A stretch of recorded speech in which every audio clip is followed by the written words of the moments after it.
It's a little object I like to call the remote control. How many people have ever used one of those before?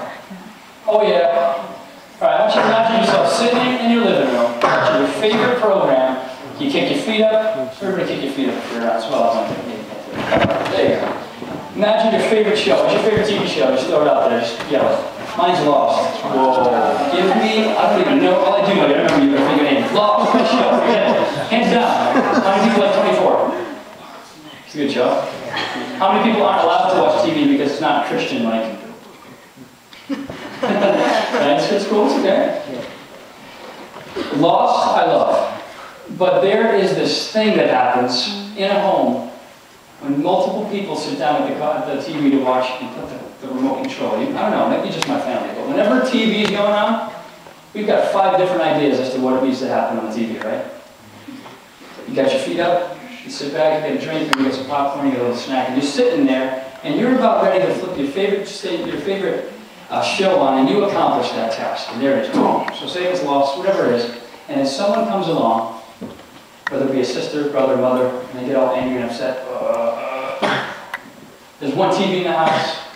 Everybody wants to watch their show, but the show is not the same. The show is not what you want to watch.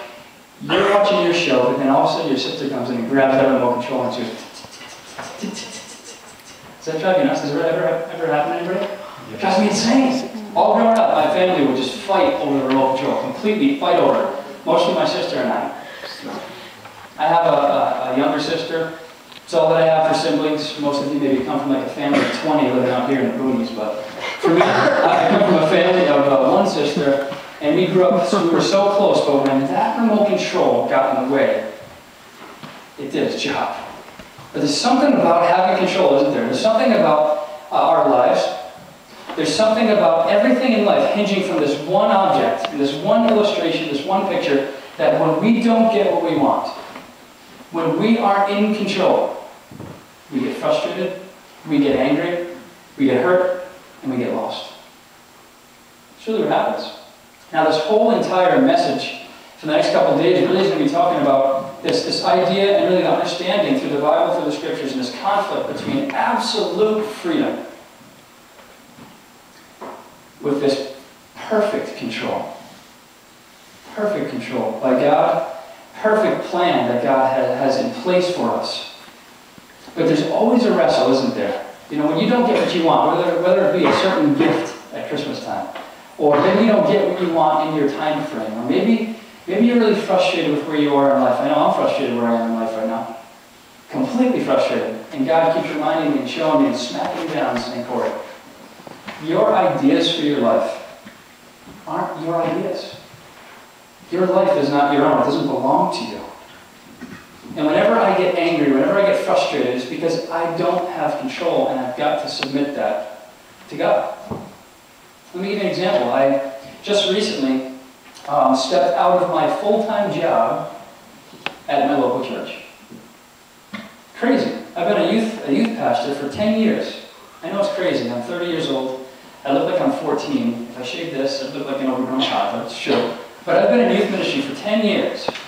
And I've been hired at my church for 6 years.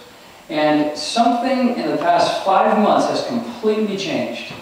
God pulled me out of my idea of what life was going to be. And he said, hey, Corey, you think you got everything under control, don't you? All your experience, all of your knowledge with teenagers, all of this life that you've been walking and thinking that you're getting pretty good at, I'm going to kind of pull the carpet under that out from underneath your feet for a moment.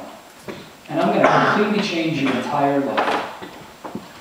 Right now I have no job. I have a family of 5. God literally took me to a place of faith. Now listen, I didn't say, hey God, sign me up, I don't want a job. I don't want that. But please, God, can you help me out by not providing for my family? But something has been pounding in me ever since I was 14 years old. And can I tell you what that is? It's a specific desire that I know God has for me. I know it. And it's specifically to pastor a church. It's crazy. I will never forget, ever forget, the first time that God audibly said something to me.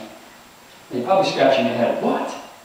You heard God audibly speak? Yes. I'm going to stand by that to the death. I did. I was 14 years old. I wasn't Christian at all. I knew about the gospel, but I was not a Christian. I did not grow up in a Christian home.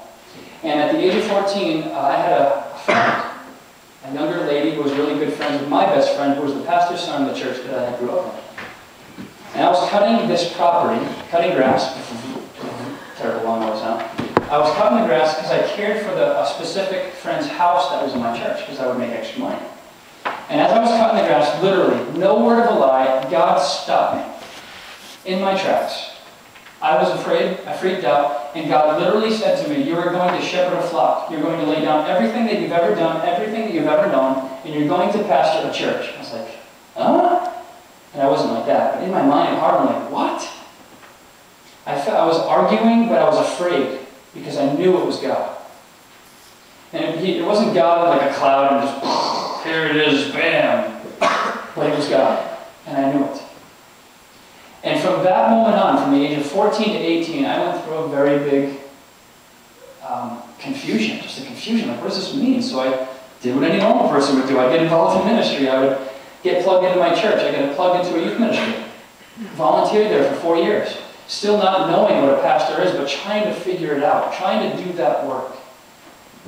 But little did I know that I was trying to do it myself rather than God actually doing it. Fast forwarding 4 years into youth ministry, I got a job going back to my home church, got married to my wife, had my first son, still in youth ministry, but now it's a job for me. Oh boy, that's exciting. I get to get paid at doing youth ministry.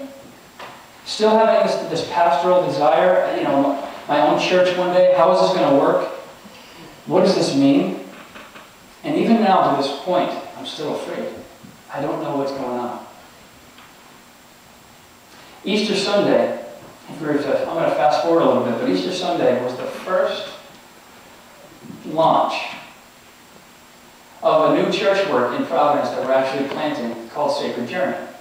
So today, I'm actually standing here before you as one of the co-planters and associate pastors of a church plant in Providence, right in the middle of the city, in an $81 million school that was just built in the middle of Providence. Where do they get this money? I have no idea.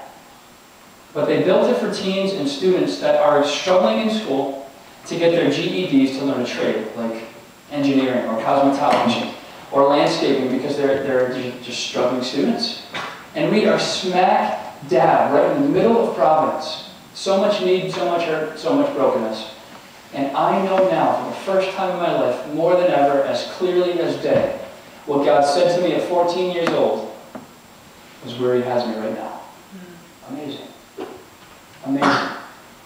And from the point of me being 14 all the way until now, for 30 years old, I'm going to tell you right now, it's the hardest transition of my entire life. I feel out of control. I don't feel like I have any providing from God because I don't have a paycheck. But I have got to tell you something. I have more than I've ever had in my life. I have more money in my bank account than I ever had working. I've been getting these little things here and there. God just reminded me, little checks, little speaking things that I didn't even plan. I didn't put on the calendar. People call me up and say, would you speak? I say yes. The Christian life is not a life that you can plan every single second, every single moment to make yourself feel good. The Christian life is about faith. And faith belongs to God. Trust belongs to God. Salvation belongs to God. And this is what I want to talk to you a little bit about tonight. If you feel tonight frustrated, tired, burnt, angry with God, confused with what His plan is for your life, this is all that I want to encourage you with tonight. I want you to understand that God's plan for your life is way better than your own. And in fact, God's plan for you, you really cannot plan perfectly, because He wants to surprise you. And He wants you to live by faith that He gives. Alright, so let me define some things here. Let me get a little bit more clearly and much more practical rather than spinning some ideas around. Let me share some verses with you that the Scriptures paint very clearly that belong to God. Let me list some things. Deuteronomy chapter 10, verse 14, we've already read. It says that earth and heaven belongs to God. Belongs to Him. Second thing that belongs to God are unknown mysteries in Deuteronomy chapter 29, verse 29. Third thing that belongs to God is salvation. Salvation